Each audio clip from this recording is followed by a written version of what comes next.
তারেক, পুরো নাম কি? তারেক বিন আব্দুল কুদ্দুস। আমার আব্বার নাম আর আমার আব্বার নাম এক। আমি যেই মসজিদের খতিব, উনিও ওই মসজিদের খতিব। এই জন্য আমাকে অনেকে বলে উনি কি আপনার ভাই? দুজনের আব্বার নাম যে এক, আবার দুজনে এক মসজিদেই আছে। যেতে একসাথে লম্বা সময় ধরে আছি আমরা, মাওলানা অনেক আবদার করেছেন, এজন্য আমার আসার সৌভাগ্য হয়েছে। অল্প সময় আমি আপনাদের সামনে আমার পঠিত আয়াতে কারিমাগুলোর আলোকে দু চারটা কথা আলোচ করবো ইনশাআল্লাহ। এই সূরাটার নাম, আমার পঠিত আয়াতে কারিমা, এই সূরাটার নাম হলো সূরাতুল ওয়াকিয়া। এই সূরাটার কি নাম বলেন? সূরাতুল ওয়াকিয়া। এই সূরা থেকে আমি কয়েকখানা আয়াতে কারিমা আপনাদের সামনে তেলাওয়াত করেছি। অল্প সময় আমি আয়াতের আলোকে আপনাদের সামনে দু চারটা কথা আলোচ করবো ইনশাআল্লাহ। রাসূল করিম সাল্লাল্লাহু তাআলা আলাইহি ওয়াসাল্লামের একজন বিশিষ্ট সাহাবী, ইনি ছিলেন এই উম্মতের মধ্যে সবচেয়ে বড় ফকিহ। এই উম্মতের সবচেয়ে বড় ফকিহ সাহাবীর নাম হলো আব্দুল্লাহ ইবনে আব্বাস। কি নাম? আব্দুল্লাহ ইবনে মাসউদ। কি নাম? আর এর মধ্যে সবচেয়ে বড় মুফাসসিরের নাম ছিল আব্দুল্লাহ ইবনে আব্বাস রাদিয়াল্লাহু আনহু। আর সবচেয়ে বড় ফকিহ, তার নাম কি ছিল? হযরত আব্দুল্লাহ ইবনে মাসউদ রাদিয়াল্লাহু তাআলা। ইনি অসুস্থ হয়েছেন। হযরত ওসমান রাদিয়াল্লাহু তাআলা আনহুর খেলাফতের জামানা। হযরত ওসমান ছিলেন তখন আমিরুল মুমিনিন। হযরত ওসমান তাকে দেখতে গেলেন শেষ মুহূর্তে।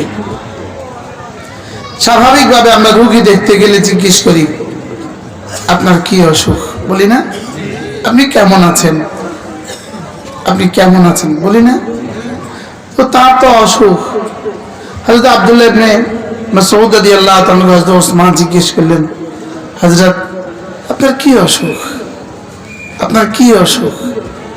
তিনি জবাবে বললেন, ওসমান, আমার কোনো অসুখ নেই, আমার একটা অসুখ আছে, যুনুবি, আমার গুনাহই হলো আমার অসুখ।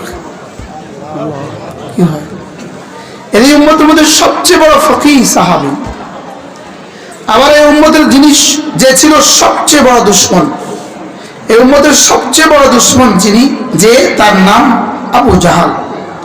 আর আবু জাহালকে যে তার মাথাকে দ্বিখণ্ডিত করেছে, তার নাম আব্দুল্লাহ ইবনে মাসউদ। সুবহানাল্লাহ। আরেকটা কথাও ফাঁকে বোঝা গেছে, যিনি যত বড় মুহাদ্দিস হবেন তিনি তত বড় মুজাহিদ হবেন। সুবহানাল্লাহ। যিনি যত বড় ফকিহ হবেন তিনি তত বড় মুজাহিদ হবেন। এটাও ফাঁকে বোঝা গেল। এই উম্মতের সবচেয়ে বড় ফকিহ আর উম্মতের সবচেয়ে বড় দুশমনকে হত্যা করে। সুবহানাল্লাহ। হযরত আব্দুল্লাহ ইবনে মাসউদ রাদিয়াল্লাহু তাআলা, তিনি অসুস্থ। হযরত ওসমান জিজ্ঞেস করলেন, কি অসুখ? উত্তরে কি বললেন? আমার গুনাহ, আমার অসুখ। বলেন, আমার গুনাহই আমার সমস্যা, আর আমার ইস্তেগফার আমার সমস্যার সমাধান। গুনাহ হলো সমস্যার কারণ, বলেন, আর সমাধান কি? ইস্তেগফার হলো সমস্যার সমাধান। এজন্য ব্যক্তিগত গুনাহ ব্যক্তিগত সমস্যার কারণ, সামাজিক গুনাহ সামাজিক সমস্যার কারণ, রাষ্ট্রীয় গুনাহ রাষ্ট্রীয় সমস্যার কারণ। বুঝে আসছে কথা? কি বলছি বলেন? আমাদের গুনাহ আমাদের সমস্যার কারণ, বলেন, সমস্যার কারণ কি? গুনাহ। গুনাহ গুনাহ হলো সমস্যার কারণ, আর সমাধান কি? ইস্তেগফার হলো সমস্যার কি? সমাধান। তো জাতীয় গুনাহর সমাধান জাতীয় ইস্তেগফার। বুঝেন না কথা? সামাজিক গুনাহর সমাধান, বলেন, সামাজিক ইস্তেগফার। সামগ্রিক গুনাহর সমাধান সামগ্রিক ইস্তেগফার। সামষ্টিক গুনাহর সমাধান সামষ্টিক ইস্তেগফার। এজন্য গুনাহই সমস্ত সমস্যার কারণ, বলেন। পৃথিবীতে সবচেয়ে বড় গুনাহ হলো শিরিক। পৃথিবীতে সবচেয়ে বড় গুনাহ কি বলেন? শিরিক হলো সবচেয়ে বড় গুনাহ। তাহলে বোঝা গেছে পৃথিবীতে সমস্যার সবচেয়ে বড় কারণ শিরিক। পৃথিবীতে সমস্যার সবচেয়ে বড় কারণ কি বলে? শিরিক পৃথিবীতে সবচেয়ে বড় সমস্যার কারণ। আজকের দুনিয়াতে সবচেয়ে বড় সমস্যা শিরিক। সবচেয়ে বড় সমস্যা কি বলেন? শিরিক হলো সবচেয়ে বড় সমস্যা। তাহলে শিরিকই হলো সমস্যার কারণ। এরপরে নামাজ ছেড়ে দেওয়া। শিরিকের পরে সবচেয়ে বড় গুনাহ হলো নামাজ ছেড়ে দেওয়া। আর নামাজ ছেড়ে দেওয়া হলো শিরিকের পরে সবচেয়ে বড় গুনাহ। বলেন কি বলছি বলেন? শিরিকের পরে সবচেয়ে বড় গুনাহ কি? নামাজ ছেড়ে দেওয়া, সেজদা ছেড়ে দেওয়া শিরিকের পরে সবচেয়ে বড় গুনাহ। ইবলিস শুধু এক সেজদা ছাড়ছে, ইবলিস শুধু এক সেজদা ছাড়ছে, তাও আল্লাহকে সেজদা নয়, আদম আসলামকে সেজদা।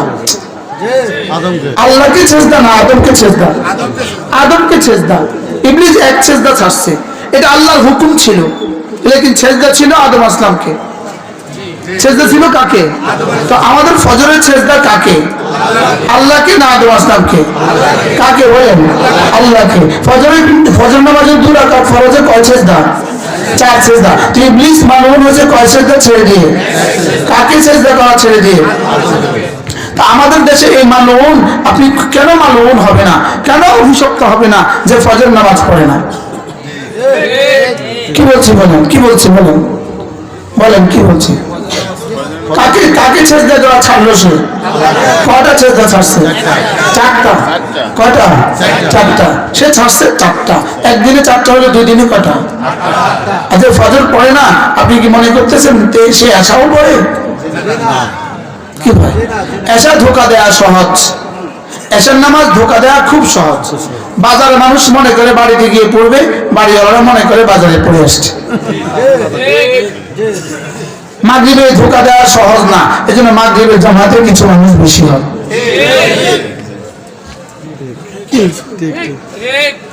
মাগরিবের নামাজে মানুষ কিছু কি হয় বলেন? কি লিগা? ধোকা দেওয়া সহজ না। কারণ দোকানদার মনে করে মেনে হয়েছি মাগরিবের নামাজ গেল না, তখন তার এটা বলার সুযোগ নেই, বাড়িতে গিয়ে পড়ে। কিন্তু আসার সময় কি মনে করে? সব কিছু না, থাক বাড়িতে গিয়ে পড়বে। আর বাড়ি এলো মনে করে অসুবিধা নেই, বাড়িতে ভুলে এসে। এই জন্য আল্লাহ নবী বলেন যে আশার নামাজ আর ফজরের নামাজের জিম্মাদারি আদায় করবা।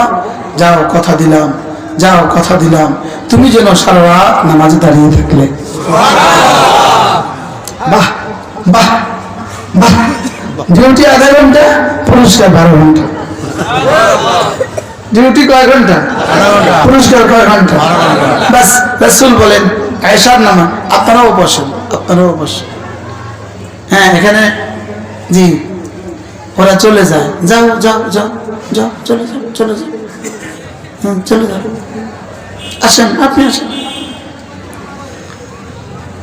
কি বলছি?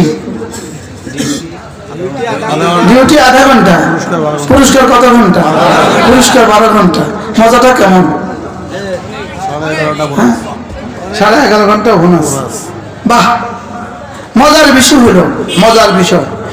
আল্লামা ইবনুল কাইয়িম আল জাওজিয়্যি আলাইহিস রাহমাতুল্লাহ বলেন, নামাজের ভিতরকার একটা মুহূর্ত, একটা সেকেন্ডের দাম নামাজের বাইরে 70,000 বছরের চেয়ে শ্রেষ্ঠ। কি শুনলেন জীবনে? বলেন নামাজের ভিতরকার 1 সেকেন্ড, বলেন নামাজের ভিতরে বাইরের 70,000 বছরের চেয়ে শ্রেষ্ঠ। কি বুঝলেন? রমজানের দিনে রাতের 1 মুহূর্ত, বলেন 1 সেকেন্ড, 1 সেকেন্ড গায়ের রমাদানের 70 বছরের চেয়েও শ্রেষ্ঠ। গায়ের রমাদানের 70 বছরের চেয়েও শ্রেষ্ঠ। রমাদানকে কি দিতে চাচ্ছেন? এত শর্ট দিয়ে এত বড়টা দিলেন কেন? এত সংক্ষিপ্ত ইবাদত দিয়া এত বড় নেকি দিলেন কেন? শুধু এই জন্য তোমাকে দিলাম জীবনে 70 বছর, জান্নাতের মাসালা 70,000 কোটি বছর। তোমাকে দিলাম জীবনে 70 বছর, সামনের মাসালা রয়ে গেছে 70 কোটি কোটি বছর। কোন ইনসাফ? 70 বছর দুনিয়াতে দিলেন কেন আপনি? আমি তো আপনাকে বলি নাই দুনিয়াতে দিতে, আপনি 70 বছর দুনিয়াতে দিলেন, এখানে 70 কোটি বছরে জাহান্নাম কেন দিলেন? তোর উত্তর, কেন? তোর তো সুযোগ ছিল 70 বছর দুনিয়া দিয়ে 70,000 কোটি বছর, 70 লক্ষ কোটি বছর, 70 কোটি কোটি কোটি বছরে জান্নাত কামাবার সুযোগ ছিল, তুই কামালি না খা। কি ভাই? এজন্য যারা হেলা হেলা নামাজ ছেড়ে দেন, যারা ইচ্ছাকৃত হবে আমরা যে নামাজ পড়ছি, এখানে কিছু মানুষ দোকানদারি করছে কিনা, কিছু মানুষ দোকানে হয়েছে করছে কিনা, এরা কি পাইলো? এরা গোবরের জন্য হীরা ছেড়ে দিল। বলেন কি বলছি বলেন, এরা গোবরের জন্য কি ছেড়ে দিল?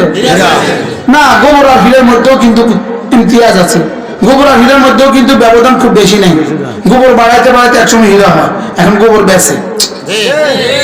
গোবর কি বলেন, দেখেন পায়খানা আর হীরার মধ্যে যে পার্থক্য, এটা হলো শুয়োরের পায়খানা আর হীরার মধ্যে যে পার্থক্য, ওই দোকান আর এখানের মধ্যে পার্থক্য একটু। কি আর কোনো শব্দ আমাদের কাছে নেই, কি বলবো? বসেন, বসে যান, কিছু তো নেই, বসে যান। আরে তাহলে এখন চেয়ার আনা, ও এখন চেয়ার দিয়ে নিচে বসে যান। হ্যাঁ মাশাআল্লাহ, আল্লাহ পা দরকার আমাকে দিয়ে খুলে বইয়েন, কিছু তো না, পা খুলে বইয়েন। মাশাআল্লাহ, কি বলছি? শুয়োরের পায়খানার চেয়েও এটা আর এটার মধ্যে পার্থক্য। কিন্তু বুঝাবে কে? কে কাকে বুঝাবে? যে না বুঝে মনে মনে, তাকে কি বুঝাবে কোন জনে? কি বলছি বলেন, যে না বুঝে তারে বুঝাবে কোন জনে? তারে বুঝে পারে কনে, সেটা আমাদের ভাষা। যে বুঝে মনে মনে, তারে বুঝে পারে কনে, কনে বুঝার। আপনি চিরাম থেকে? আমি প্রতি মাসে যাই জমিয়তুল ফালাহ। আমি এখান মনে জুমা পড়ি আপনার নিউ মুর্শিদাবাদে সদরুদ্দিন ফারুকের সাথে। আচ্ছা মাশাআল্লাহ। কি ভাই কি বলছি, পার্থক্য কত দূর? শয়তান কয় সেজদা ছাড়ছে? সবাই বুঝে বলেন, কাকে সেজদা করা ছাড়ছে? আদম আসলাম। আর আমরা ফজরের কাকে দেওয়া সেজদা দেওয়া ছাড়ি? বাহ, আবার কয়টা? চারটা। চারটা, একটা সেজদার দাম আজকে বলছিলাম না মসজিদে, সারা দুনিয়া থেকে কি এক সেজদা, লাসাজদাতুন ওয়াহিদাতুন খায়রুম মিনাদ দুনিয়া ওয়া মা ফিহা। একটা সেজদা দুনিয়ার মধ্যে যা আছে তার চেয়ে ভালো। সুবহানাল্লাহ। কি বলছিলাম আজকে? না কিচ্ছা বলছিলাম, সুফিয়ান সিদ্দি সাক্তির কিচ্ছা বলছিলাম। জীবনে শুধু একটা সেজদা দিছিল। তিনি মসজিদে আসছেন, এসে দেখলেন ইমাম রুকু সেজদায় চলে গেছে, সেজদায় চলে গেছে। স্বাভাবিকভাবে আমরা কি করি, যদি দেখি ইমাম সেজদায় চলে গেছে, আমরা সেজদায় শরীক হই না, ঠিক না? তো তিনি ভাবলেন শরীক হব না, এই সেজদা তো গণ্য হবে না, এটা তো রাকাত গণ্য হবে না। আর দেখি ইমাম কি করে, দাঁড়ায় না, বসে। তিনি এর পরে পরে তিনি ভাবতে থাকলেন, ওহ রাসূল তো বলেছেন সাল্লাল্লাহু আলাইহি ওয়াসাল্লাম, রাসূল তো বলেছেন লাসাজদাতুন ওয়াহিদাতুন খায়রুম মিনাদ দুনিয়া ওয়া মা ফিহা। একটা সেজদা দুনিয়ার মধ্যে আছে তার চেয়ে ভালো।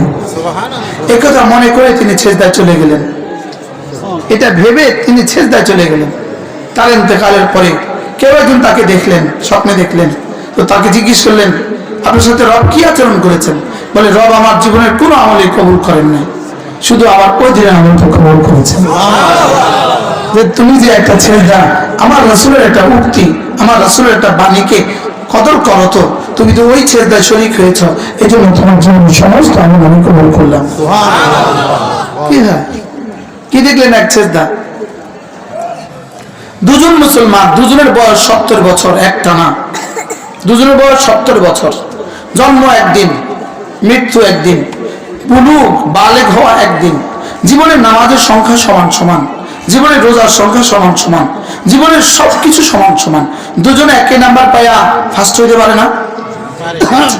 দুজনে একই ভোট পাইয়া দুজন মেম্বার হইতে পারে না? পারে না? দুজন সব সমান সমান। মাসালান দুজনের মধ্যে পার্থক্য শুধু একদিনের ফজরের নামাজ। এই দুজনের মধ্যে পার্থক্য কত? একদিনের ফজরের নামাজ। চারটা সেজদা হয়ে গেল, চারটা সেজদা হয়ে গেল। আসমান আর জমিনে যা আছে এরকম চারটা দুনিয়া বরাবর তাদের দুজন জান্নাতের ব্যবধান। কোন শব্দ দিয়ে বুঝাবেন আপনি? কোন শব্দ দিয়ে বুঝাবেন? না, এটা বুঝার বিষয় না, শুধু ইয়াকিন বানাও। শুধু কি বানাও বলেন? এটা কিভাবে ইয়াকিন হবে? শুধু দুজনের মধ্যে পার্থক্য একবার সুবহানাল্লাহ। দুজনের মধ্যে পার্থক্য কি বলেন? একবার সুবহানাল্লাহ। এই দুজনের মধ্যে পার্থক্য হবে উহুদ বরাবর পার্থক্য। কি হয়? কি দিতে চান রব আমাকে? আমাকে রব দিতে চাইলেন কি? আমি নিলাম না। যার লেগে নাই তার লেগে না যে নেবাইতো না। আমাদের দেশের কথা আছে না? কি কথা? যার লাই নাই তার লেগে ম্যাচ ব্যান্ড নেবাইতো না। কে জানে কোন শব্দ বললে রুটি বলাটা বুঝবে। যার জন্য নাই তার জন্য বিয়ে বাড়িতো না। কি ঠিক আছে? হ্যাঁ, কোন প্রসঙ্গ জানি ছিল। তাহলে আমাদের গুনাহ আমাদের সমস্যার কারণ, বলেন আবার বলেন। আমাদের গুনাহ আমাদের কি সমস্যার কারণ। যতটুকু ভালো এখানে টিকে আছে, এদেশে যতটুকু ভালো টিকে আছে, এই মাদ্রাসাগুলোর বরকতে টিকে আছে। একটা টিনের ঘর, টিনের বেড়া, আর ওখান থেকে 8 জন ছাত্র হাফিজ হয়ে গেছে। কয়জন? 8 জন ছাত্র হাফিজ হয়ে গেছে। এদের সিনায় রব যেটা রেখে দিয়েছেন, এদের সিনায় যে কোরআন রব রেখে দিয়েছেন, একটা কোরআনের দাম কত? এদের সিনায় যেটা রেখে দিয়েছেন, না না পুরো কোরআন নয়, 1 পৃষ্ঠার দাম কত? না না পুরো পৃষ্ঠা নয়, 1 আয়াতের দাম কত? আল্লাহ তাআলা নিজে বলেন, কুল বিফাদলিল্লাহি ওয়া বিরহমাতিহি ফাবিযালিকা ফালইফরাহু হুয়া খায়রুম মিম্মা ইয়াজমাউন। আল্লাহ তাআলা বলেন, শোনো, এদের সিনায় আমি যে কোরআন রেখে দিয়েছি, এটা না সারা পৃথিবীতে যত মানুষ ছিল, যত মানুষ আছে, যত মানুষ আসবে, সকলে মিলে যদি সম্পদ জমা করে যে পরিমাণ হবে, এদের সিনায় যে কোরআন রেখে দিয়েছি তার 1 পৃষ্ঠার দাম তার চেয়ে শ্রেষ্ঠ। আমার বক্তব্য না, রব বলেন। কে বুঝাবে? আপনি ভাবছেন আপনার ছেলে কোরআন শরীফ পড়লে কি হবে, কোরআন শরীফ পড়লে কি হবে? ছেলে মেয়েটাকে কোরআন শরীফ পড়াই না। ও, এটা রেখে দিয়েছেন। একটু আগে আমরা যেখানে মাগরিব বাদ যেখানে বয়ান করছি, তানজানিয়ার একজন কারি আসছে, কারি ঈদি, আজকে এসে 1 ঘন্টা 10 মিনিট তেলাওয়াত করবে, 2 লাখ টাকা। 2 লাখ। তারে ওজন দিলে যে পরিমাণ টাকা, তার 1 মাসের টাকা তার চেয়ে বেশি। তানজানিয়ার বাদশাহ কিন্তু বাংলাদেশের নাম জানে না হয়তো। তানজানিয়ার বাদশাকেও বাংলাদেশ সরকারের পর্যন্ত দাওয়াত করে নাই, কিন্তু তানজানিয়ার কোরআনওয়ালা বাংলাদেশের রয়্যাল গেস্ট। শুধু কোরআন তাকে দাম বাড়িয়েছে। কোরআন তাকে কি বাড়িয়েছে বলেন? কোরআন তাকে দাম বাড়িয়েছে। কি আপনাদের তারেক সাহেবের দাম কে বাড়াইছে? কে তারেক সাহেবকে লক্ষ্মীপুর চক বাজার জেলা জামা মসজিদে বসাই দিয়েছে? কে?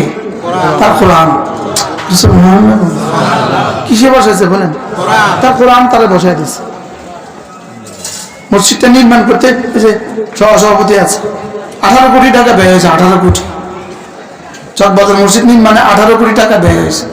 ওই মসজিদের খতিব। সুবহানাল্লাহ। পৃথিবীর কোনো যোগ্যতা দিয়ে হয় না, শুধু তার কোরআন দিয়ে হয়েছে। কি আপনাদেরকে আমার এখানে বসাইছে কে? আমি কি তাই জানি না। হাফিজ সাহেবের তো গলাও সুন্দর, তেলাওয়াত সুন্দর, আমার তো সেটা মনে হয়, আমার তো কোনো বুঝিয়ে না। কি হয়? এই জন্য কোরআন বলেন, কোরআন আবার বলেন, কোরআন। সুবহানাল্লাহ। হযরত আব্দুল্লাহ ইবনে মাসউদ রাদিয়াল্লাহু তাআলা আনহু তাকে জিজ্ঞেস করলেন সমস্যা কি? তিনি কি বললেন? আমার গুনাহ। বলো, তোমরা ভুলে গেছো। তিনি কি বললেন? আমার গুনাহ, আমার সমস্যা। বলো, আমাদের সমস্যা আছে না নাই? বলেন, আমাদের জীবনে সমস্যা আছে না নাই? আর কি সমস্যা আছে? যতটা মাথা আছে সমস্যা ততটা আছে। কি আছে না নাই? এত সমস্যা কেন? শুধু গুনাহ। শুধু কি? হযরত আব্দুল্লাহ ইবনে মাসউদ রাদিয়াল্লাহু তাআলা ইনি সাহাবী রাসূল, ইনি না সাহাবী রাসূল। সাহাবীর আবার গুনাহ থাকে কেমনে? সাহাবীর তো গুনাহ করার আগেই মাফ করে দিয়েছে। সুবহানাল্লাহ। সাহাবী তো গুনাহ করার আগেই কি করে দিয়েছে? সাহাবী গুনাহ করার আগেই মাফ, আর আগেই ঘোষণা দিয়েছে, যাও যাও আসহাবে বদর, যাও আমালু মা শিতুম, যাও যা ইচ্ছা করো, কাদ গফরতু লাকুম, সব মাফ করে দিয়েছে। কি আচ্ছা, ঘোষণাটা কেমন? সুবহানাল্লাহ। হযরত আব্দুল্লাহ ইবনে মাসউদ রাদিয়াল্লাহু আনহু বললেন, আমার গুনাহ, আমার সমস্যা। হযরত ওসমান জবাব কি দিবেন, কি বলবেন? শুধু বললেন, হযরত হাল আদউ লাকা তাবিব, আপনি যদি বলেন আমি আপনার জন্য একজন ডাক্তার ডেকে নিয়ে আসবো, একজন ডাক্তার ডেকে নিয়ে আসবো। হযরত ওসমান ডাক্তার ডেকে নিয়ে আসবো। হযরত আব্দুল্লাহ জবাবে বললেন, কাকে ডাক্তার ডাকবা? আমরা জানি আর তাবিব, ডাক্তারই তো অসুস্থ বানাইছে। কি ডাক্তার অসুস্থ বানাইছে? কে? আমারে? ডাক্তারই তো আমাকে অসুস্থ করছে, তুমি আবার কারে ডাক্তার ডাক্তার? হযরত ওসমান এবার বললেন, হযরত কিছু তো করতে পারলাম না, কি জবাব হবে, কি জবাব দিবে? একটা কাজ, হযরত ফামা রাজাউতা, হযরত আপনার জীবনে যদি কোনো শেষ আশা থাকে, অন্তিম কোনো আশা থাকে, আমাকে বললে আমি হুকুমতের পক্ষ থেকে পুরো করে দেওয়ার চেষ্টা করব।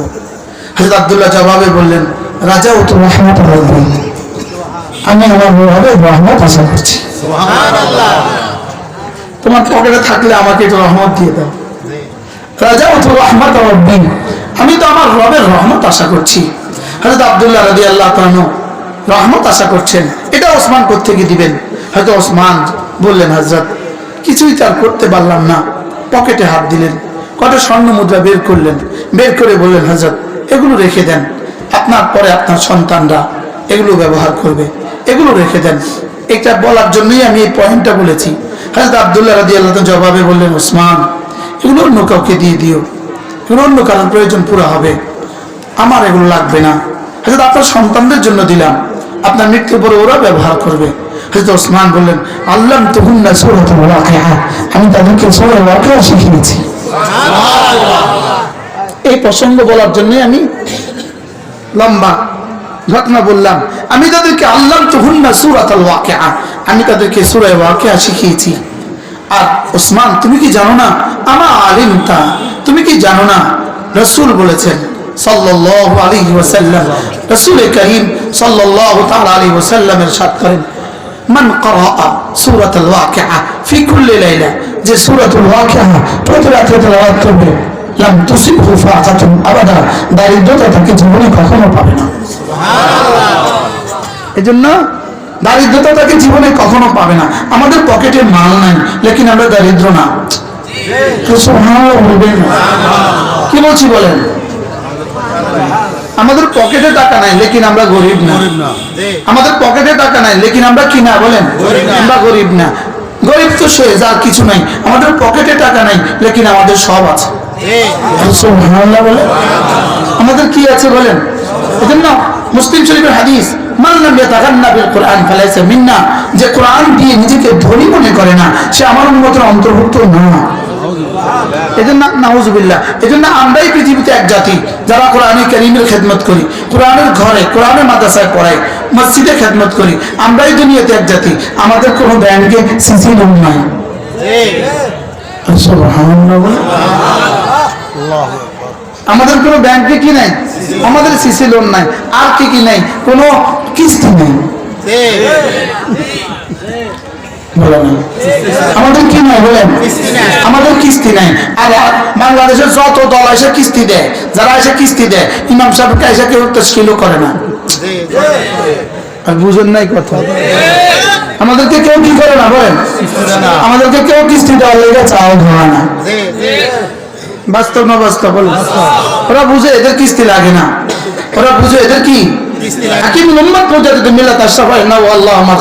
তাকে কেউ একজন বললেন, क्या बात है वो मौलवी लोग जर नहीं रखते, কি কথা, এই মৌলবীদের কাছে পয়সা থাকে না কেন? তিনি বলেন, মৌলবী জর नहीं रखते, খালেকে জর রাখতে हैं। মৌলবীদের পকেটে তো মাল থাকে না, লেকিন কলিজায় মালের মালিক আছে। কি আছে বলেন? কলিজায় রবের মালের কি আছে? মালের মালিক আছে। আমাদের কলিজায় মালের মালিক আছে। সুবহানাল্লাহ। এজন্য দুনিয়ার ব্যাপারে আল্লাহ তাআলার সিদ্ধান্ত, দুনিয়ার ব্যাপারে আল্লাহ তাআলার সিদ্ধান্ত। ধরো দুনিয়া, যে দুনিয়া দুনিয়া বলবা তার ব্যাপারে আল্লাহর সিদ্ধান্ত। ধরো কিছু কিছু, ধরো কিছু কিছু। আর আখিরাতের ব্যাপারে আল্লাহর সিদ্ধান্ত, যে বলবে আখিরাত আখিরাত, রব্বে কারীম তাকে বলবেন ধরো সব কিছু। সুবহানাল্লাহ। এজন্য দুনিয়াওয়ালাদেরকে কি দেয় বলেন? কিছু কিছু, তাও আবার যত বেশি হোক কিছু কিছু, তাও আবার ভেঙে যেতে হয় 16 বছর পরে হলেও। জি আসতে বলুন, কি আসতে বলেন? এখনো কি ডর আছে আপনাদের? কি এখনো ডর লাগে? বহুত ডরাইছে, আর কত ডরাইতাম। কি ইনশাআল্লাহ আর ডরাবো না। আরে বলেন ইনশাআল্লাহ, ইনশাআল্লাহ। কি বলছি বলেন, কি কোন কথা প্রসঙ্গ ছিল?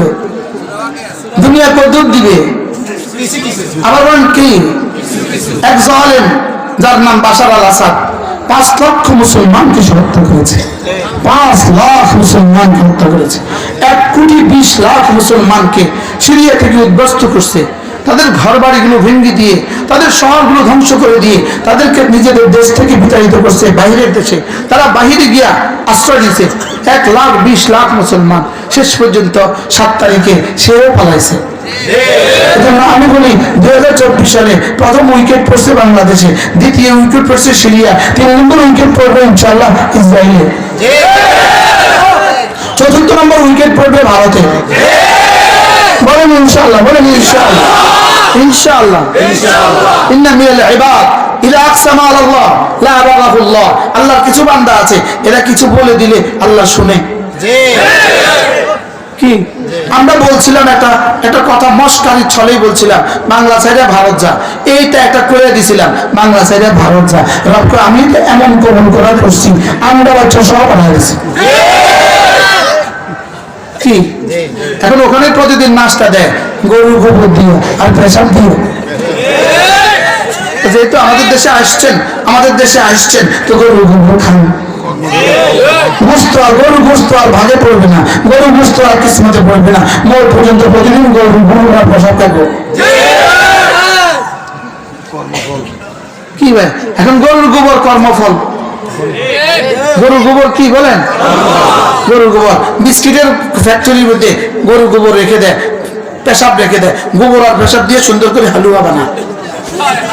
কি বানায় বলেন? হালুয়া বানায়। ওখান থেকে সুন্দর করে বিস্কিট পাউরুটির খামির বানাইছে এত বেশি, ওখান থেকে সুন্দর করে এক কাপ লয়ে আস্তে করে বরকতের জন্য দিয়ে দেয়। প্রতিটা খাবারে ফি করলে খাবার আর বুঝুন না। এখন কি দিয়ে মেহমানদারি করতেছে বলেন না? গরুর গোবর দিয়া, কারণ গোবর ওনাদেরকে ভালোবাসতেছে এই জন্য। আমাদেরকে করছে ঘর ছাড়া, রব তাদেরকে করছে দেশ ছাড়া। কি আমরা ছিলাম ঘর ছাড়া, আমরা জেলখানা জেলে ছিলাম 3 মাস, আর পুরো ঘর ছাড়া ছিলাম 1 বছর। 1 বছর ঘরে ঘুমাই নাই। 1 বছর। কত বছর?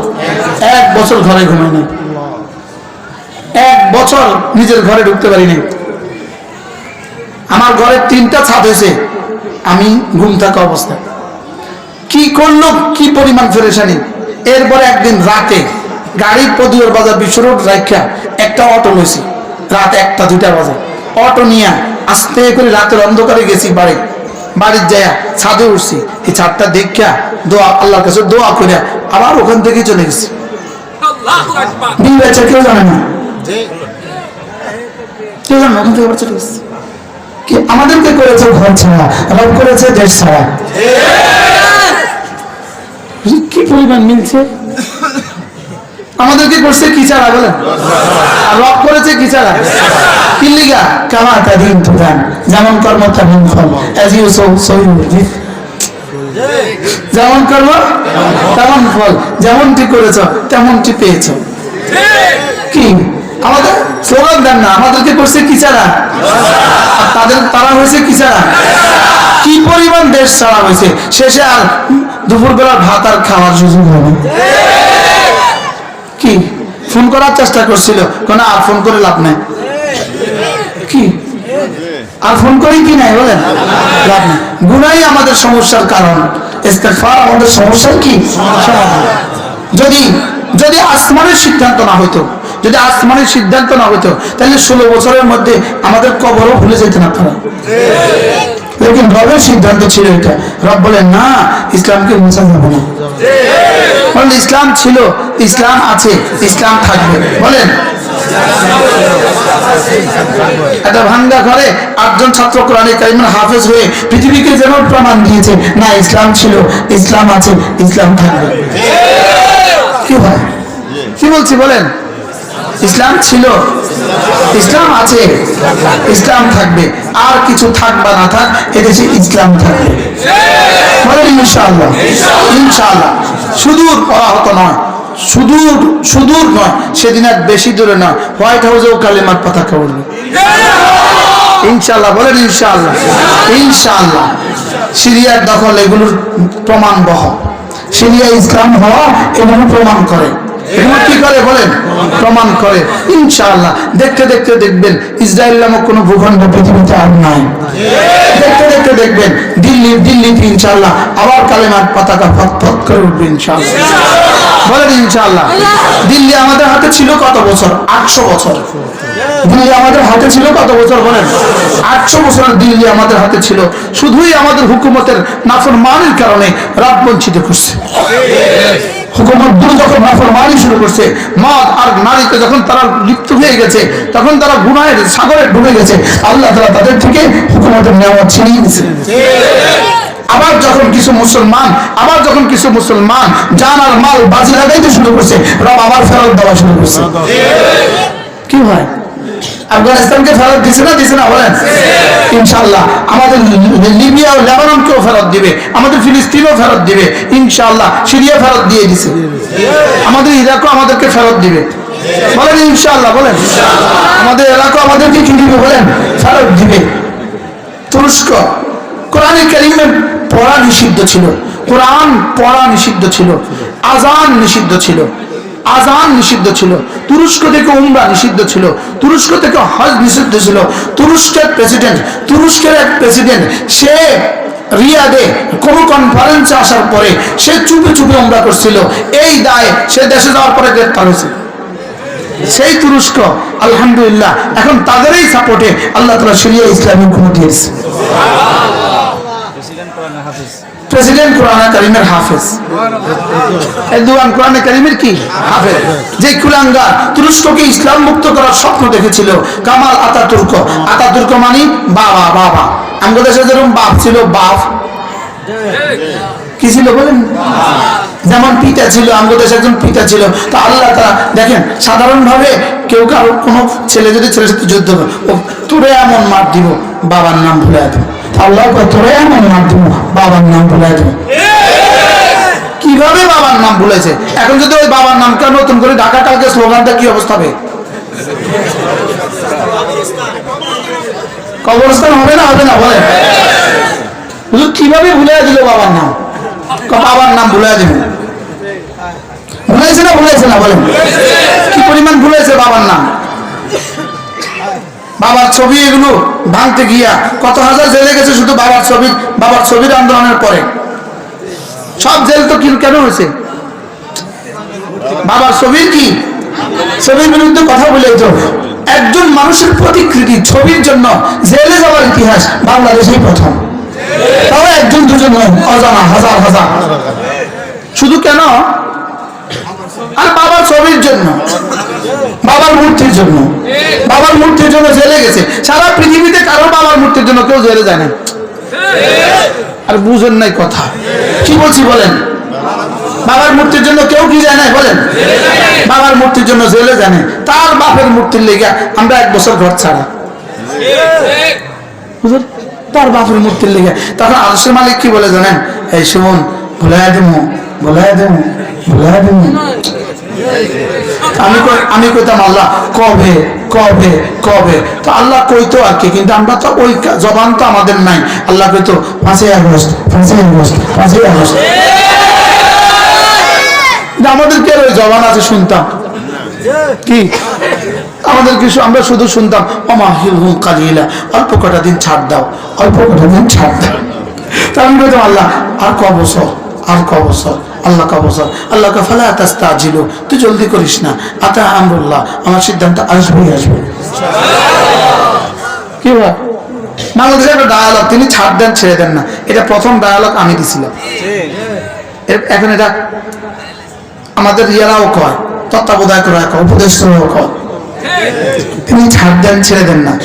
বলেন তিনি কি দেন? বলেন তিনি ছাড় দেন ছেড়ে দেন না। মূলত আমি একটা বইতে পড়ছি, আমি একটা বইতে পড়ছি, আমেরিকার একটা ফফ তারকা, সে গান গাইত, এক গানে তার $10 লাখ ছিল তার বকশিস, লক্ষ লক্ষ মানুষ, 10 লাখ মানুষ তার সামনে গান শুনত, ফফ তারকা। তো সে একটা গান গাইয়া বসছে রেস্ট নিকে, আর একটা বিড়ি ধরেছে, সিগারেট ধরেছে। তো সিগারেট ধরাইয়া ধোঁয়া, হাজার হাজার মানুষ করতালি দিতেছে, তাকে থ্যাংক ইউ দিতেছে। সে একটা ধোঁয়া ধরাইয়া এভাবে বলল, গড তোমাকে দিলাম উপহার। ধোঁয়া কোথায় দিছে? উপরের দিকে দিছে। তোমাকে দিলাম উপহার। করতালিত মানুষ মুখরিত, একটা কথা সে বলে ফেলছে কথা, ব্যাস সে ঘরে গেছে। তার বমি শুরু হয়েছে, বমি হইতে হইতে রক্ত বমি শুরু হয়েছে। দেখতে দেখতে তার জীবনের সব শেষ হয়ে গেল, শুধু বা রক্ত বমি করতে করতে সে মরে গেছে। এই অবস্থায় সে বলছে, গড আমি জানতাম তুমি ছাড় দাও, ছেড়ে দাও না, তবে তুমি যে আমাকে এত তাড়াতাড়ি ধরবা এটা আমার জানা ছিল না। কি এরাও এখন কি বলে জানেন? রব জানতাম তুমি ধরবা, এত তাড়াতাড়ি যে ধরবা এটা জানা ছিল না। আমরা ভাবছিলাম 41 সালের পরে ধরবা, আমরা ভাবছিলাম কত পরে ধরবা? 41 পর আসেন আপনার, আমি ভাবছিলাম 41 পরে ধরবা, তুমি তো আগেই ধরে ফেলছো। তুমি কি বলবো, আমি তো হারায়া যাই, আমি হারিয়ে যাই, কথা বলতে গেলে হারায়া যায়, মনের কষ্টে হারায়া যায়। এক রাতের কষ্ট যদি খুলে দিই তা আপনারা সবাই বেহুশ হয়ে যাবেন। এরকম কষ্ট দিছে জাতিকে, হাজার হাজার মুসলমানকে এভাবে কষ্ট দিছে। আমরা যে বিল্ডিং এ আমরা ছিলাম ওটার নাম ছিল শতাব্দী, পুরো 4-5 তলা ভবন, পুরাটা নয়, এরকম কমপক্ষে 20টা ভবন, প্রত্যেকটা ভবন শুধুই ওলামায়ে কেরাম দিয়ে ভরা ছিল। ওটারই এক ভবনে ছিলেন আল্লামা আতাউল্লাহ হোসেন সাঈদী রাহমাহুল্লাহ, আল্লাহ তার কবরকে জান্নাতে পৌঁছে দিন। তো আমাদের যারা ডিউটি করতে আসতো তারা বলতো, হুজুর আজকে গত রাতে কিন্তু সাইড হিসেবে ডিউটি করছি, গত রাতে কি করছি, ওরা খুশি হয়ে যেত, হুজুর ডিউটি করছি। তাই আমি বলি আমার কথা হযরতকে গিয়ে সালাম দিবেন, যে বলবেন যে একটা ছোট্ট একটা মূল হিসাব আছে, আপনাকে সালাম দিছে। কি হয়?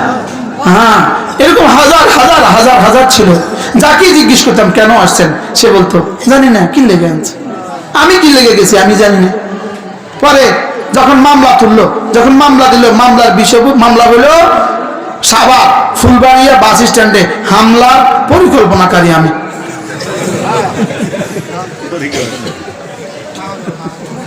কোন জায়গা? সাভার, ওটা আরেকটা।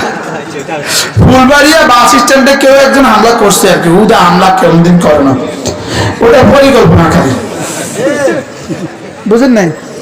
কালকে না পরশু একজন একটা কিচ্ছা বলছে, হুজুর এক ব্যস্ত ডাক্তারের কাছে রুগী লাইন ধরছে, তো রুগী লিখতে লিখতে তো একজনের প্রেসক্রিপশনের মধ্যে লিখে দিছে 200 ব্যাগ সিমেন্ট। কি লিখে দিছে? এখন রুগী সুন্দর মতো গিয়ে দোকানে গিয়ে বলে ওষুধ দেন, তো ডাক্তার রুগী ওই দোকানদার পড়তেছে 200 ব্যাগ সিমেন্ট। হ্যাঁ তো বুঝে ধরে না, এই প্রেসক্রিপশনের মধ্যে এটা কি লিখলো, কি লিখছে? 200 ব্যাগ সিমেন্ট। তো সুন্দর করে আইসা আবার আছে, ডাক্তার সাহেব তো কি লিখছেন একটু বুঝে না, ওই বেটা বুঝতেছে না কি লিখছেন, বুঝাতেন। সরি, বাড়ির ছাদ ঢালাইয়ের কাজ চলে, টেনশনে ছিল। কি এই জন্য সিমেন্টের দোকানে যে অর্ডার দিতাম এটা তোমারও দিয়ে দিছে। কি ভাই, কি পরিমাণ মাথা খারাপ ছিল বলে, মামলা কি লিখতো? কি ভাই, এমন এক দেশে আমরা বাস করছিলাম, যদি বলতো ভদুয়ার বাজার বিশ্ব রোড একটা তাল গাছ ছিল, ওই তাল গাছ থেকে একটা হাতি নামছে, হাতি নামার পরে এই হুজুরে ওই হাতিটাকে একটা গুতা দিছে, এই জন্য মামলা। বুঝুন না, এটা কোনো অসম্ভব ছিল না। কি থেকে তাল গাছ, কি থেকে হাতি নামছে, এটাও তো এদেশে সম্ভব। তাল গাছ থেকে হাতি নামে, এই হাতির হুজুরে গুতা দিছে, এই জন্য এত দাঁড়ায় মামলা। ইনশাআল্লাহ এগুলোর দিন শেষ। বলেন ইনশাআল্লাহ, বলেন ইনশাআল্লাহ। আগামী ইতিহাস কোরআনের ইতিহাস, আগামী ইতিহাস মুসলমানদের ইতিহাস। বলেন ইনশাআল্লাহ, বলেন ইনশাআল্লাহ। আল্লাহ আমাদেরকে তৌফিক দান করেন। কথা দূর চলে গেছে। বলেন জাতীয় গুনাহ জাতীয় সমস্যার কারণ, ব্যক্তিগত গুনাহ ব্যক্তির সমস্যার কারণ, সামাজিক গুনাহ সামাজিক সমস্যার কারণ, জাতীয় গুনাহ। এজন্য জাতীয় সমস্যার সমাধান কি? ইস্তেগফার। ইস্তেগফার কাকে বলে? ইস্তেগফারের প্রথম তর্জমা হলো যেই গুনাহগুলো হয়ে গেছে সমূলে ছেড়ে দেওয়া। বলেন যে গুনাহগুলো হয়ে গেছে সমূলে কি করা? সমূলে ছেড়ে দেওয়া। ইস্তেগফারের দ্বিতীয় তর্জমা আর কখনো করবো না বলে ওয়াদা করা। আর কখনো করবো না বলে কি করা? ওয়াদা করা। প্রথম শব্দে ফিরে যায়, তাহলে নামাজ ছেড়ে দেওয়া। শিরকের পরে সবচেয়ে বড় গুনাহ কি?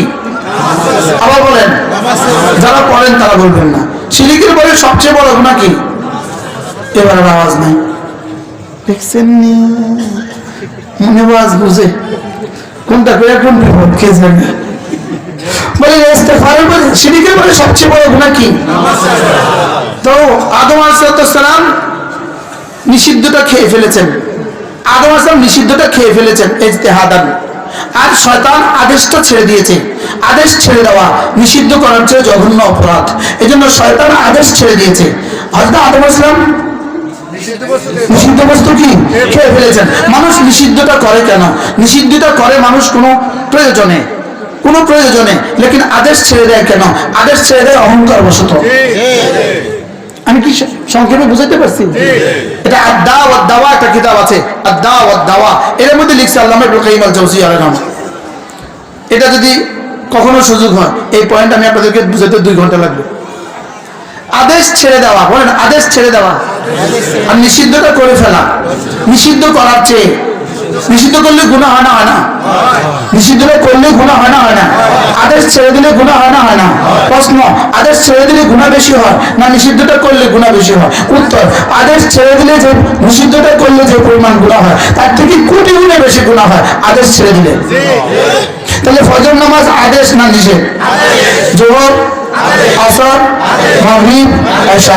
এজন্য কেউ আমার এই পয়েন্ট না বুঝলে আপনি বয়ান করবেন না। আপনি এই পয়েন্ট দিয়ে বয়ান করলে আপনার চাকরি চলে যাওয়ার সম্ভাবনা আছে। আলহামদুলিল্লাহ আমারটা যাইতো না। আমারটা কি? আমারটা যাইতো না। বহুত ইমামের চাকরিতে সমস্যা হয়েছে আমার এই পয়েন্ট বয়ান করে। আমি কি আপনি না বুঝলে করলেন খা? হাজার জেনার চেয়ে, হাজার জেনার চেয়ে একবার ফজর নামাজ ছেড়ে দেওয়া আল্লাহ তাআলার কাছে জঘন্য অপরাধ। নাউজুবিল্লাহ বলেন না। আমি বুঝাইতে পারছি আপনাকে, কিন্তু আপনি এটা বুঝাইতে পারবেন না মানুষকে। তখন আপনার সভাপতি আপনার সাথে যুদ্ধ লেগে যাবে, বুঝলেন না? আপনার সভাপতি আপনার লোক যুদ্ধ লেগে, সভাপতি না মাঝে মাঝে ফজর নামাজ ছাড়ি দেয়, হ্যাঁ আমার লোক যুদ্ধ লাগে যাবে। কি তার কইলেন আপনি? কইবো না কইবো না বলেন? মানুষ গুনাহ করে কখন? গুনাহ করে শাহওয়াতের বুনিয়াদে, গুনাহ করে নফসের বুনিয়াদে। আর মানুষ নামাজ ছেড়ে দেয় কখন? শুধুই অহংকারের কারণে। নামাজ ছেড়ে দেওয়ার পেছনে কোনো কারণ আছে? হ্যাঁ, আদ-দা ওয়াদ দাওয়ার মধ্যে এটা 18টা ওযু দিয়ে কথাটাকে প্রমাণ করছে। আদ-দা ওয়াদ দাওয়া এই কিতাবের মধ্যে। আমরা এটা বাংলা করতেছি, ইনশাআল্লাহ বাজারে চলে আসবে। আদ-দা ওয়াদ দাওয়া আমাদের বাংলা হয়ে গেছে, কাছাকাছি হয়ে গেছে, চলে আসবে বাজারে। আদ-দা ওয়াদ দাওয়া এর মধ্যে লিখছে হাজারো লাখ 800 কোটি মানুষ যদি মুআযাল্লাহ একসাথে নাফরমানি করে যেই পরিমাণ গুনাহ হবে একদিন ফজর নামাজ ছেড়ে দিলে তার চেয়ে বেশি গুনাহ হবে। আমি বুঝাইতে পারতেছি আপনাকে? পারতেছি? একটা রোজা ইচ্ছাকৃত ছেড়ে দিলে তার চেয়ে জঘন্য গুনাহ হবে। এরকম ছেড়ে দেয়, এরকম মানুষ আছে না নাই? তো বলবেন হুজুর এদেরকে রব ধরে না কেন? এদেরকে ছাড় দেয়, তবে ছেড়ে দিবেন না। কি বলছি বলেন? এটা নিয়ত করেন আজ থেকে ফজর নামাজ সবাই পড়বো তো ইনশাআল্লাহ। নিয়ত পাক্কা ইনশাআল্লাহ, নিয়ত পাক্কা। আল্লাহ তৌফিক দান করেন। আমি কি কারো মনে কষ্ট দিয়ে ফেলেছি? কি ভাই? মান সাল্লা সালাতাল ফজর ফাহুয়া ফি জিম্মাতিল্লাহ। আল্লাহর নবী বলেন কোন মানুষ যদি ফজর নামাজ নিশ্চিত করে, ফজর নামাজ নিশ্চিত করে, আল্লাহ রাসূল বলেন, আল্লাহ তাআলা বলেন যাও কথা দিলাম ও জিম্মাদার আমি। কি আল্লাহ তাআলা তার কি জিম্মাদার? রাওয়াহুল বুখারী ওয়া মুসলিম, বুখারী ও মুসলিম মুত্তাফাকুন আলাইহি হাদিস। এরপর রাসূল বলেন রাকাতা সালাতুল ফজর খায়রুম মিনাদ দুনিয়া ওয়া মা ফিহা, ফজরের 2 রাকাত নামাজ দুনিয়ার মধ্যে যা আছে তার চেয়েও ভারী। সুবহানাল্লাহ। আচ্ছা, আর কি অফার দিত? আর কি অফার দিত? মুরব্বিনী কইতেছে আর কি অফার দিত? সুবহানাল্লাহ। আর কি অফার দিলে করতেন? পড়বো তো ইনশাআল্লাহ। জওয়ানরা নিশ্চিত করো, বলো ইনশাআল্লাহ, বলো। আল্লাহ আমাকে তৌফিক দান করুন। আমার কথা দূর চলে গেছে। ফালা উকসিমু বিমাওয়াকিন নুজুম ওয়া ইন্নাহু লাকাসামুন লাউ তা'লামুন আযীম ইন্নাহু লাকুরআনুন কারীম ফি কিতাবিন মাকনুন লা ইয়ামাসসুহু ইল্লাল মুতাহহারুন। রব্বুল আলামিন বলেন, আমি তোমাকে কসম খেয়ে বলছি, কসম খেয়ে বলছি। কিসের কসম? আল্লাহ তাআলা বলেন, এই মহাশূন্যে মহাকাশে যতগুলো নক্ষত্র আছে, যতগুলো গ্রহ আছে, যতগুলো উপগ্রহ আছে, এই মহাশূন্যে যত গ্রহ নক্ষত্র উপগ্রহ আছে, কত কোটি আছে, তার ছাড়া কেউ জানে না। ছাড়া কেউ কি জানে না। যতগুলো আছে প্রত্যেকটার জন্য প্রতিদিন একটা উদয়ের জায়গা আছে, একটা অস্তের জায়গা আছে। তাহলে প্রত্যেকটার জন্য একটা উদয়ের জায়গা, একটা অস্তের জায়গা। এবার বলেন তো, গ্রহ উপগ্রহ নক্ষত্র কত কত কোটি? প্রত্যেকটার সাথে আহ্নিক গতির চক্রে আবর্তিত, প্রত্যেকটার সাথে উদয়ের জায়গা অস্তের জায়গা 365। সুবহানাল্লাহ। উদয়ের জায়গা 365 যোগ অস্তের জায়গা 365 ইকুয়াল টু 600 730। 700 কি? এবার বলেন, আল্লাহ তাআলা বলেন, ফালা উকসিমু বিমাওয়াকিন নুজুম। সারা দুনিয়াতে যতগুলো গ্রহ নক্ষত্র আছে, এই মহাশূন্যে যতগুলো গ্রহ নক্ষত্র আছে, সবগুলোর উদয়ের জায়গা 365, অস্তের জায়গা 365। এই 730টা কসম, একটার জন্য 730টার কসম খেয়ে আমি বলছি সুবহানাল্লাহ। এবার এই কসমটা কত বড়, কত সংখ্যক? সারা পৃথিবীর সবগুলো কম্পিউটার যদি এক জায়গায় জমা করেন, সারা পৃথিবীর সবগুলো কম্পিউটার যদি 9 ডিজিটটা ঢুকান, ঢুকাইতে ঢুকাইতে প্রত্যেকটা কম্পিউটার একসময় বলবে আমার কাছে আর জায়গা নেই। তখন আপনি পাওয়ার দিতে হবে। তখন উপরে যদি 9 বসায় দেন, আগেরগুলো সব 9 গুণ হয়ে গেছে। উপরে 99 বসায় দেন, আগেরগুলো 99 গুণ হয়ে গেছে। উপরে যদি 999 বসায় দেন, আগেরগুলো 999 হয়ে গেছে। এভাবে পাওয়ার দিতে দিতে একসময় বলবে আমার কাছে আর পাওয়ারও নাই। একসময় বললো আমার কাছে কি নাই, পাওয়ারও জায়গা নাই। একটা কম্পিউটারের 9 যদি এভাবে ঢুকান, তাহলে কত সংখ্যক হবে? পড়া যাবে? পড়া যাবে না। আমি আমাদের একজনের, বাংলাদেশের এই যারা ভেঙে গেছে, এরকম একজনের টাকার হিসাব দিছিল, টাকার হিসাব। তা আমি আমার মোবাইলে ঢুকাইছি, আর আমার মোবাইলে তোমার কাছে এত টাকা লেখার জায়গা নেই। কি দেয়? আচ্ছা, এরা ইন্ডিয়াও বাড়ি বানাইছে, দুবাইও বাড়ি বানাইছে, সিঙ্গাপুরেও বাড়ি বানাইছে, অস্ট্রেলিয়াও বানাইছে, কানাডাও বানাইছে, আমেরিকাও বানাইছে, দুবাইও বানাইছে, মালয়েশিয়াও বানাইছে, লন্ডনেও বানাইছে। প্রশ্ন, এত বাড়ি কেন বানাইলো? উত্তর, যেদিন ভাগবে, যে দেশে ভিসা সুযোগ পায় এ দেশে ভাগবে। কিন্তু দুর্ভাগ্যবশত কোন দেশের ভিসা আর মিলেনি, শুধু ওই পেশাব খানেওয়ালাদের কাছে ভিসা নিচ্ছে। ও गाय के पेशाब पीने वाले, बोलें কি আলা বলো? এটা শুধুই এরা এক জাতি, পৃথিবীতে এরাই এক জাতি যারা গরুর পেশাব খায়। কি এই জন্য ইসকন একটা ধরা পড়ছে, তার একটা প্রভু। বেকুব, প্রভুই যদি হয় ধরা পড়ে কেন?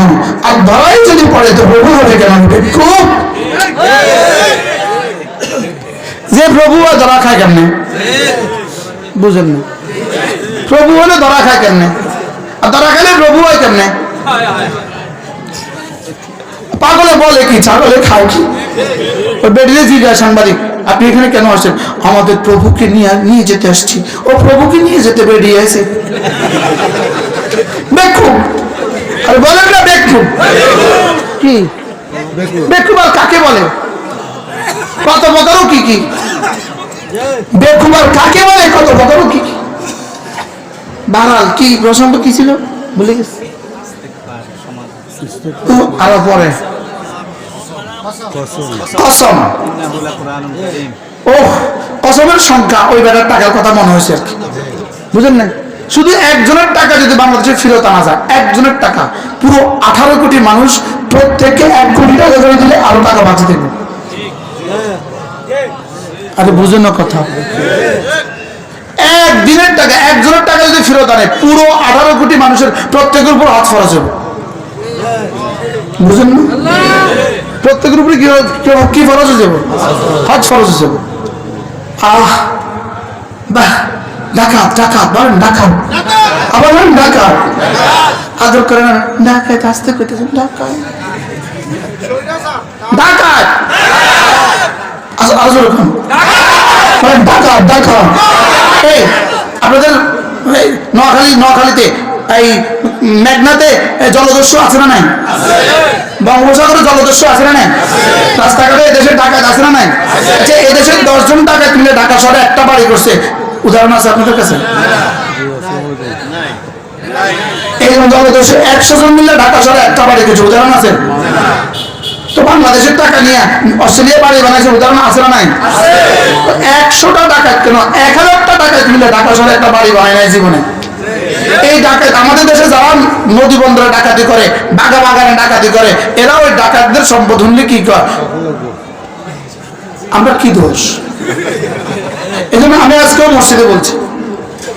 মসজিদে বলছি পকেট মার না, কালকে না ফেলে বলছি, পকেট মার যদি ধরা পড়ে খবরদার মারবেন না, ওরা আদর করবেন, আরো 500 টাকা দিয়ে দেবেন। আর বুঝেন না কথা? ও তো পকেট, ওরে জিজ্ঞাসা করে তুই পকেট মারি করছিস কেন? ও বলবে পেটের দায়। মাইরেন না, পেটের দায়। বাস্তব না বাস্তব বলেন? এরকম কতটা পকেট মার মিললে একসাথে সমনি বাজার একটা বাড়ি গেছে না। তো আমরা আমাদের যারা বিদেশে বাড়ি বানাইছে শুধু ডাকাত খেলে ডাকাতের শরম লাগে। এদের ডাকাত গুলো ডাকাতে তো এক্সকিউজ মি, আমার শরম লাগে। খুচরা নামগুলোর মধ্যে তাদের নাম দিচ্ছেন খা। আমরা তো সারা দুনিয়ার সব ডাকাত মিললেও একটা বাড়ি করতে পারলাম না। বাস্তব না বাস্তব? বারহাল সারা পৃথিবীর সমস্ত নুজুম একসাথে চলে এই কসমটা ফালা উকসিমু বিমাওয়াকিন নুজুম ওয়া ইন্নাহু লাকাসামুন লাউ তা'লামুন আযীম। আল্লাহ তাআলা বলেন আমি যে কসম খেয়েছি এই কসমটা জানো এটা কত বড় কসম? ওয়া ইন্নাহু লাকাসামুন লাউ তা'লামুন আযীম। লাউ তা'লামুন যদি পড়ে নেন তাহলে তরজমা ওয়া ইন্নাহু লাকাসামুন আযীমুন লাউ তা'লামুন, যদি তোমরা বুঝতে তাহলে তোমরা টের পেতে আমি কত বড় কসম খেয়েছি। কসম এটা কত বড়? ছাত্রদের মাদ্রাসা ছাত্রদেরকে বলতেছে, ওলামা ইকরামকে যদি আপনাকে জিজ্ঞেস করে কোরআনের সবচেয়ে বড় কসম কোনটা, আপনি বলবেন এটা। ফালা উকসিমু বিমাওয়াকিন নুজুম ওয়া ইন্নাহু লাকাসামুন লাউ তা'লামুন আযীম। রব্বুল আলামিন বলেন এটা সবচেয়ে বড় কসম। এটা সবচেয়ে কি? এক কসমের মধ্যে কত সংখ্যা আছে? এক সংখ্যার মধ্যে কত সংখ্যা আছে? আল্লাহ ছাড়া কেউ জানে না। সুবহানাল্লাহ বলেন, কত বড় কসম এটা। ফালা উকসিমু বিমাওয়াকিন নুজুম ওয়া ইন্নাহু লাকাসামুন লাউ তা'লামুন আযীম। আল্লাহ তাআলা বলেন আমি এত বড় কসম কে তোকে একটা কথা বলছি, ইন্নাহু লাকুরআনুন কারীম, নিশ্চয়ই কোরআন বড় দামি। নিশ্চয়ই কোরআন কি? এতগুলো কসমের পরে 1000 কসম নয়, 1 লক্ষ কসম নয়, 10 লাখ কসম নয়, 10 কোটি কসম নয়, 10 ট্রিলিয়ন বিলিয়ন কসম নয়, 10 ট্রিলিয়ন কসম নয়, তার চেয়েও বেশি কসম খেয়ে রব্বে কারীম এরপরেও আবার বলেন ইন্নাহু নিশ্চয়ই লাকুরআনুন, অবশ্যই সুবহানাল্লাহ, ইন্নাহু লাকুরআনুন কারীম, নিশ্চয়ই এই কোরআন দামি, নিশ্চয়ই এই কোরআন দামি। সুবহানাল্লাহ বলেন। দামির সংস্পর্শে থাকলে মানুষ কিন্তু দামি হয়ে যায়। দামির সংস্পর্শে, মেম্বারের সংস্পর্শে যে থাকে সে নিজেকে মেম্বার ভাবে। চেয়ারম্যানের সংস্পর্শে তাকে নিজেকে চেয়ারম্যান মনে করে। এমপি সাহেবের সংস্পর্শে নিজেকে এমপি ভাবে। মন্ত্রীর সাথে সংস্পর্শে নিজেকে মন্ত্রী মনে হয়। আল্লাহ। এবার রব্বুল আলামিন বলেন আমি কারীম, আমার কোরআন কারীম, এই কোরআনের সাথে যার সম্পর্ক হবে সেও আমার কাছে দামি হয়ে যাবে। সেও কি হয়ে যাবে? আমার জানা নাই এই জায়গাটা কার, এই জায়গাটা কার আমার জানা নেই। যার এই জায়গাটা তিনি এটাকে ব্যবহারের জন্য অনুমতি দিয়েছেন। এই জায়গাটাতে কোরআনে কারীম পড়ার জন্য ব্যবহারের অনুমতি দিয়েছেন। কোরআনে কারীম পড়ার জন্য ব্যবহার কি দিয়েছেন? অনুমতি দিয়েছেন। এই ব্যবহারের অনুমতিটা দিয়ে তিনি যেই পরিমাণ লাভবান হয়েছেন, আল্লাহর কসম, 7 আসমান 7 জমির এক পাল্লা দিয়ে দেওয়া হয়, এই 8 বাচ্চার একদিনের টাকার চেয়ে শ্রেষ্ঠ। আর এই পুরোটাই এই জায়গাওয়ালা, যিনি শুধু এই জায়গাতে পড়ার অনুমতি দিয়েছেন, তিনি পেয়ে যাবেন। কি হয়, আল্লাহ ওনাকে এই জায়গাটার থেকে শ্রেষ্ঠ জায়গা আল্লাহ গুলশানে একটা দিয়ে দেন, বনানীতে একটা দিয়ে দেন, আল্লাহ উত্তরাতে একটা দিয়ে দেন। আর এটা কোরআনে কারীমকে দিয়ে দেওয়ার তৌফিক দান করেন। আল্লাহ পারে না? পারে না? বলেন হ্যাঁ, পারে না? পারে না? আল্লাহ তাআলা যেন সহজ করেন, ওনাকে কবুল করেন। এই ভাঙ্গা এক ঘরে 8 জন ছাত্র হাফেজ হয়ে গেছে। আপনাদের কাছে এটা ভাঙ্গা মনে হচ্ছে, রব্বে কারীমের কাছে হোয়াইট হাউসের চেয়ে দাম বেশি। রব্বে কারীমের কাছে হোয়াইট হাউসের চেয়ে কি বেশি? আর যদি এই কথা আপনার বিশ্বাস না হয়, তা আপনি ইমান দৌড়াতে হবে। আপনাকে কি করতে হবে? আপনাকে ইমান দৌড়াতে হবে। আল্লাহ যেন এখানে একটা জায়গার ব্যবস্থা